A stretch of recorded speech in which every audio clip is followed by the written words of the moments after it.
My name is Rhapsody, his name's Orbital Potato, and welcome back to ShellShock Live. Live. ShellShock. ShellShock Live. Live. It lives. That was great. I enjoyed that. That was exciting. Yeah, not bad, not bad. Alright, let's see what we can get done here on the first turn, because I'm feeling like it's a strong nothing. I'm feeling like it's a strong nothing as well. That's a strong something. That's a really strong something. How did... What? Okay, the game completely moved me back to a completely different location. Yeah, when you move in the pre-firing phase, it occasionally does some... Oh, I feel cheated now. Because I was actually in a completely different location. Oh, I was like, you see where that little mini crater is in front? Mm-hmm. I was kind of like in the middle of that. For what it's worth, you were where you are currently on my screen, so like I aimed for that location. Oh no, I understand what you did. I just disagree with all of it, actually. Yeah, you're not wrong. And it's a little bit of an abuse of game mechanics, I must say. All right, here's a question. Have you ever cheat in games? I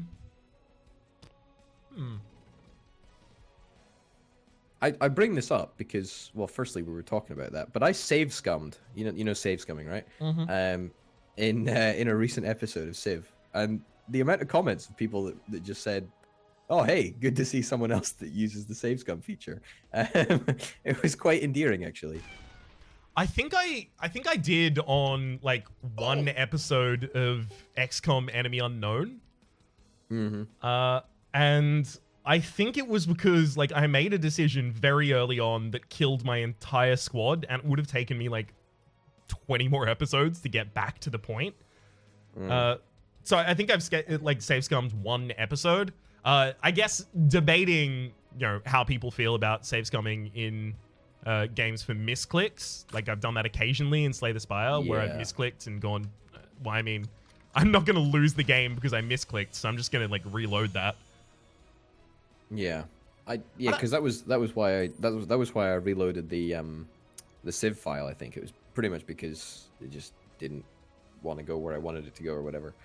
So you reckon that's okay? Is that fair? Well, fair no. play? For what I'm saying in that circumstance was a misclick. Like I kidding me. Literally had the right strategy. I just hit the wrong card.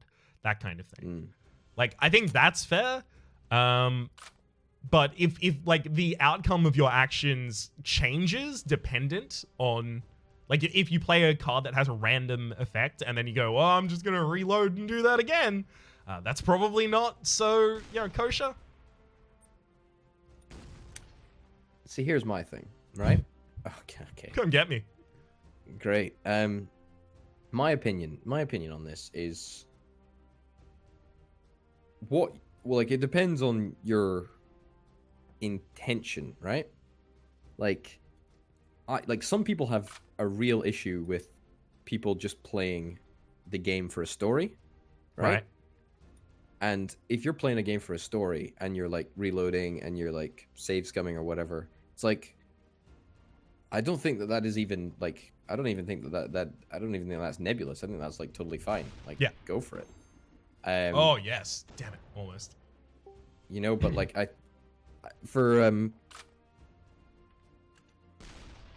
but in other circumstances, I don't know. Fundamentally the whole thing boils down to the fact that I don't really care. Like it doesn't really matter. Yeah, I don't think it matters too much, but I think that a lot of people would get reasonably frustrated were I to just reload every time I didn't get the right result from a random card in Slay the Spire, and I would totally understand that. Yeah, look, I get that, but like but you're not just playing for story, you're playing for skill, I guess, aren't you? Yeah, Still doing the Heartbreaker Chronicles. Well, actually, you know what? This episode, when it comes out, I may have finished the Heartbreaker Chronicles, hopefully. Sorry, can you just elaborate? What is a Heartbreaker Chronicle? So the game has 20 Ascension levels that I've described in vague before. But the Heartbreaker Chronicles are going through Ascensions 0, 5, 10, 15, and 20 on each character to beat the Corrupt Heart, the new endgame boss. That isn't really meant to be beaten by most builds, that is kind of objectively unfair. So it's definitely like a very difficult task to take on. It's going okay. I'm on Ascension 15 for one character and Ascension 20 on 2 other characters at the moment. So you're recording all of these episodes? All of these episodes are on... Oh, yeah, all of them are recorded, even the failures. And some would say a disproportionate amount of them are failures.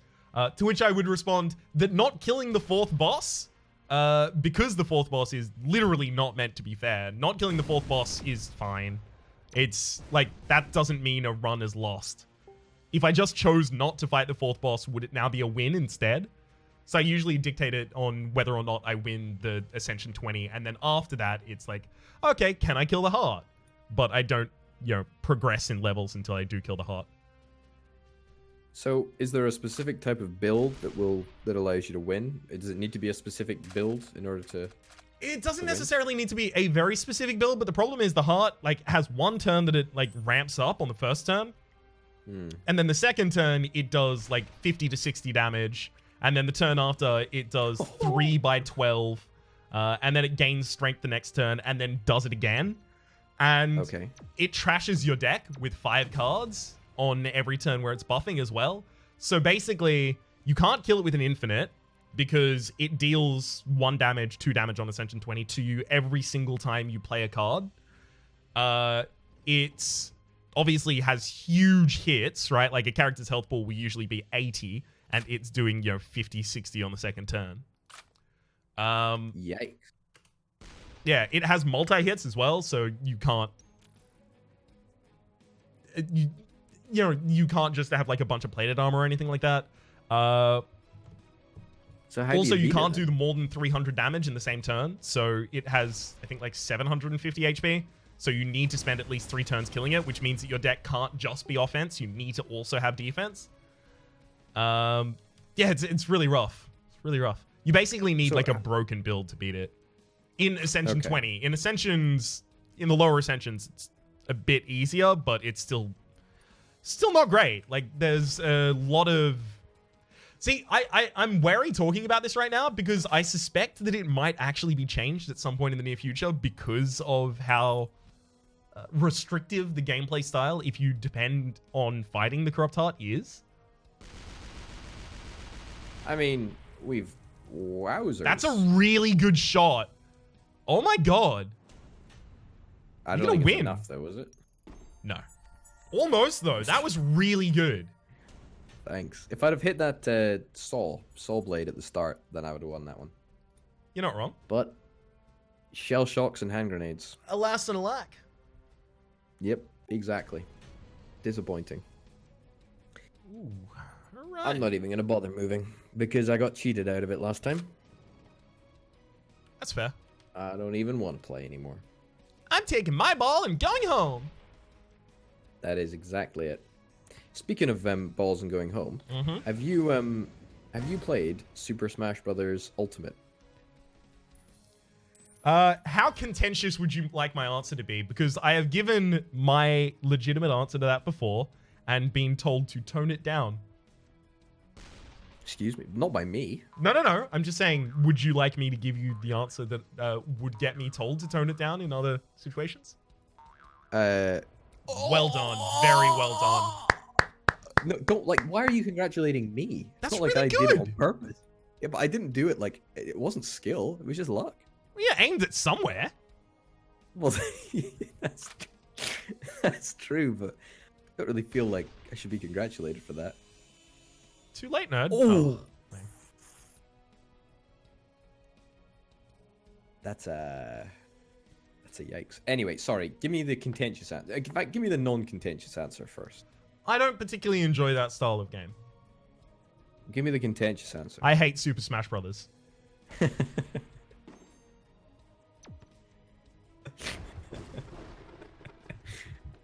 Okay. That's fair enough, I guess. Is that it? Like, you gonna... Oh, no. follow it up I with have, some like, top long five? arguments for it, but I don't want to get into them because I understand that it is a revered kind of thing here on the internet. So I am more than happy to say it's just not my kind of thing. I have very strong feelings on it. I think it is creatively and artistically void. I think it's a reasonable fighting game in terms of its mechanic set. I think the mechanic set is, you know what, actually fair for a fighting game. You know what? Okay, cool. I don't like fighting games, so great.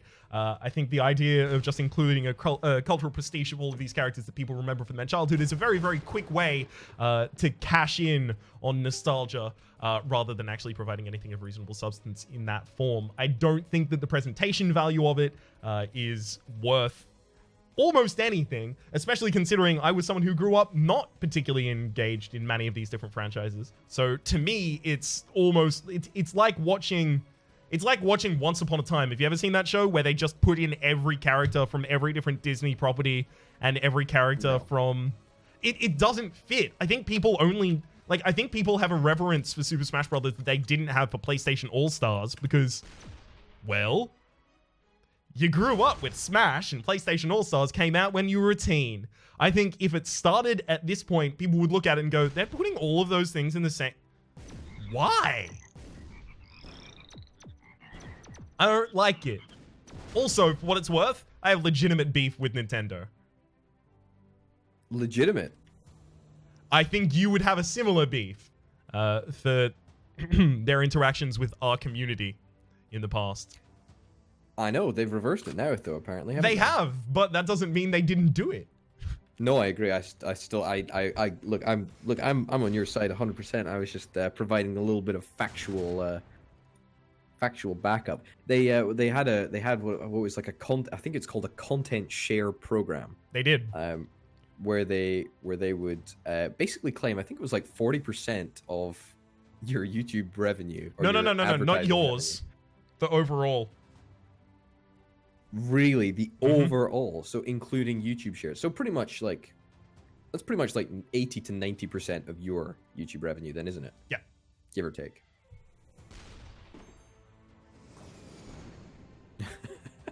Okay. And that's, that's what they introduced to try and tamp down from the system of just completely claiming. Yeah, and also you had to sign up with them as your MCN so that you could be part of their partnership program. So if you had a legitimate MCN, not that there are that many legitimate MCNs at that point, you were screwed as well. It's just, it was a very, very, very poor move and showed... Here's the thing though, right? Here's the thing, is that I actually think that there were, in fact, I'm 90% certain that larger YouTubers were exempt from that. Oh, I'm sure that they would be able to negotiate deals for themselves, yeah. No, I don't even think that. I just think it was like, oh yeah, you're like a sizable YouTuber and therefore you don't have to do it, you know? I don't know, how many Mario Kart and Smash and Party content did you see on the largest channels? I'll answer that for you. None. Yep. That's true. That's not true. I did see some on some. Like, you would have seen Pokemon and stuff like that, because that's third party. Game Freak did that. No, it was Nintendo first party games. It was something else. I can't remember what the situation was, but anyway, yeah. Yeah, no, I agree. It's pretty miserable. I don't know. I'm curious. I've like yourself, I don't understand fighting games. It just doesn't make sense to me. I actually did play the Smash game, whatever it was, on GameCube. Brawl. Like years and sorry, what was Smash Brothers Brawl. Yeah, Smash Brothers Brawl. Yeah, that one. I played that years and years and years ago at a friend's house. Like probably bordering on like 15 years ago or something. Mm-hmm. Maybe just 12 years ago, so it's 10 years ago, something like that. And that I always thought was just I mean, the problem with fighting games, right, is that I always button mash. Yeah. Is that your problem too? No, that's not my problem. I just don't enjoy them. It's just never been a thing that I enjoyed. And for what it's worth, everyone I knew grew up playing every Smash game as it came out. Like, all of my friends currently are getting together and playing Smash like every other day. And I can't really enjoy, like, for people to understand, like, because I do want to, like, explain a little bit. For people to understand my emotional reaction to the game, also consider the fact that it alienates me from my friends that I can't be part of this. And I can't be part of this because all of them are ridiculously good at it now. There's no way for me to even join in. All of them are people like going, oh, I'm just going to go to a competition and play Smash Brothers. And they're all just hanging out. Like, I'm glad that they're all hanging out and having fun and good time, but I don't get to see my friends much at all. And when I do, and there's more than 2 of them in the same room, they're like, oh, have you got a Switch? Let's play Smash. And then I just get to sit there and watch. And it's really awkward and it isn't fun. Yeah, I feel you about that.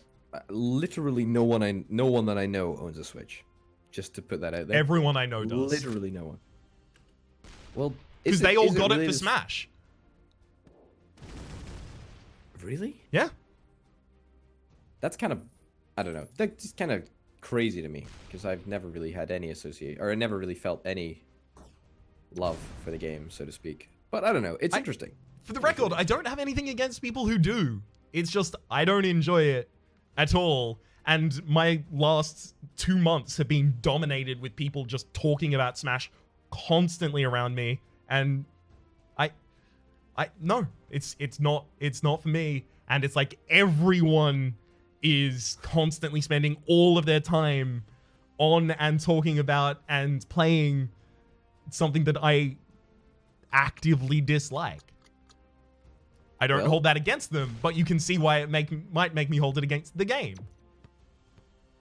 This is a Smash-free zone, my friend. We don't need to talk about Smash anymore. So who's your favorite character in the Smash roster? Oh, dude, it's Pac-Man. I love Pac-Man. Oh, you're a Pac-Man kind of guy. I'm more of an Inkling. I'm doing the Kid Now Squid Now sitch. The what? Kid Now Squid Now? Oh, the Splatooner. Splatooner, yeah. Inkling. Splatooner? Inkling, yeah, that's the one. Splatooner. Have you played Splatoon? No, I haven't. Two guesses why. Okay. Let me guess. You hate Nintendo. Yeah. Have legitimate beef with. You hate your friends because they all play Splatoon a lot. No, they didn't. They didn't all get on board with Splatoon. What's the other reason then? No. It's just I said I'll give you 2 guesses, not 2 reasons. Oh. Okay, it's a game mechanic. Oh, I know. It's because it's a multiplayer game and you hate multiplayer games. That's also true. I don't particularly enjoy many multiplayer games. That's right. There we go. So what? Okay, let's talk Nintendo games then. What Nintendo games have you actually played?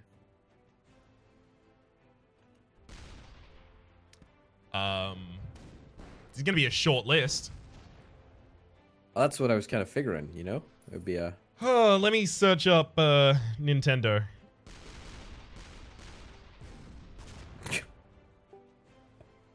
That was pathetic. Okay, I searched Nintendo and I can't find just like a straight up easy to read list of games. Probably very few. Maybe like a couple games on the Game Boy. Like first party developed Nintendo games. Probably a couple games on the Game Boy and that's about it. All right. That's fair. I'll grant you that. How about yourself? Okay, so not many. I played in fact, not many actually. I think I'm probably with you in terms of there's not a whole heck of a lot that I could really remember talking about or remember playing. None that really spring to mind, that's for sure. Not for a long time, other than just like a casual fling. But no. Yeah, anyway, I mean it's almost impossible to avoid them. Ever. Yeah, well, exactly. They're like cultural touchstones, you know. Yeah. Anyway, most boring topic of conversation ever, perhaps. It's mostly just that when you air anti-Nintendo sentiment or anti-Smash Brothers sentiment, it can reflect poorly on people. Because, like, a lot of people, understandably, having grown up with it and enjoying the games that they currently are and etc., really, really would possibly take offense. So I try not to talk about Nintendo at all, because that happens. Yeah. There's a list of Nintendos and Nintendon'ts. Yeah. Yeah. Nintendo don't disparage Nintendo. Nintendo do what Nintendo does, by the way. A Nintendo does what a Nintendo does. A Nintendo does? No, okay. What was your first console? Did you ever have a console? My father had a PlayStation 2. Right.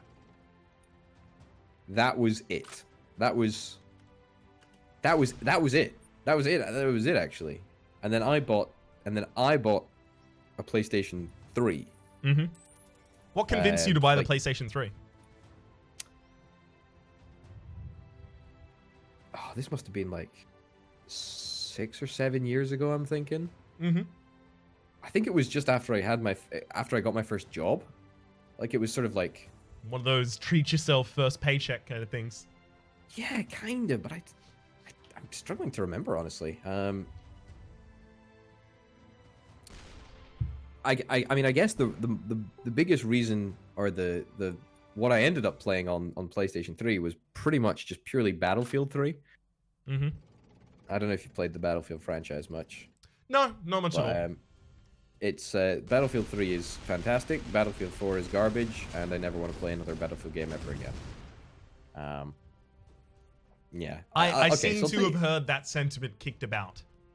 Yeah, it's like Battlefield 3 was where it peaked, and then everything else is that I just literally haven't cared about. I'll tell you what I did. So that there was this map in Battlefield 3, which I still love thinking about this. It was called Nosher Canals. Mm-hmm. I was like, oh, I'm just gonna go play a bit of Nosher, you know.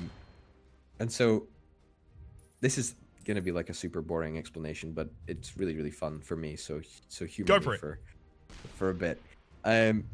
So there was, well done. There was this canal, right? And in the very corner of the map, there was a massive crane.